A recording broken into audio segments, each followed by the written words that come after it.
Okay. So we'll see what happens in the next few weeks. This week, you got Mac Jones is limited in practice. Brock Purdy is limited in practice. I asked Kyle Shanahan. He said that Brock is more limited than Mac. Given what we know and what we've seen in the last few weeks, which quarterback do you think should start? Will start is a different question. Yeah. Based upon health and everything, I would still start Mac. And from my perspective, if I'm looking at the situation, I've got to approach it from the fact that I may have to play two quarterbacks on Sunday, because when I look at what Atlanta does on defense, I know that they are an aggressive defense. They bring pressure. They bring 5 and 6 man dogs. They're going to create heat, especially with the quality of where the offensive line is right now. There's a couple of players in that offensive line for the Niners against whom I want to bring some real serious pressure and some games on the Falcon defensive side of the ball to test those guys if they can hold up. Because even last week, if you watched, or Monday night, you watched Atlanta against Buffalo, hey, Josh Allen was not sitting in the rocking chair throwing the ball. He was scrambling, he was running, he was under duress. And that's a healthy Josh Allen. So if I've got an opponent like the Niners with a limited quarterback who's got leg injuries and all that, I'm going to bring the heat with him and see how he handles it. Yeah, and it's not just the Niners quarterbacks who are banged up. It's their offensive line. Dominic Pooney didn't practice yesterday. He's had a knee injury all year.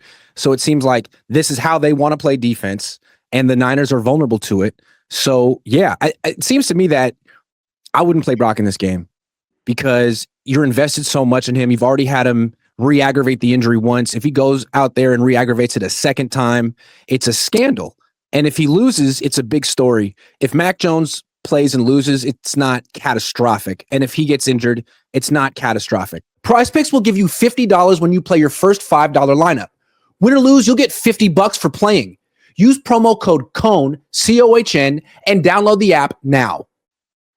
Well, the other thing also you have to look at, if Purdy were to go out and injure it again even more seriously, he could end up like Joe Burrow, where you're getting toe surgery, right, because of the ligament damage or whatever. And then, you're looking at a rehab and recovery that carries you into 2026. And he's gone for the whole season without a chance of coming back later this year if you need him. Yeah.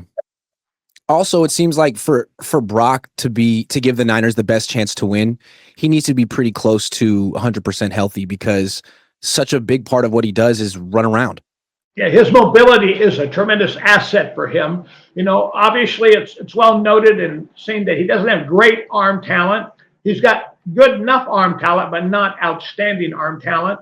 And so when he throws the ball, he needs to make sure his platform is solid and he's got the ability to put his foot in the ground and transfer his weight. Did you happen to see the video I posted yesterday of Brock Purdy throwing at practice? No, I did not. Okay, I posted a long one. Check it out. I'll send it to you. I want to know what you think, because you have a good eye for identifying whether a quarterback's really letting it rip or not. Yeah, the bottom line is, bent knee to bent knee, you got to see the transfer of the body weight, plant and drive. It's just, it's common. You just can't sit there with arm throws. Even the best quarterbacks have got to be able to step into it and throw with conviction.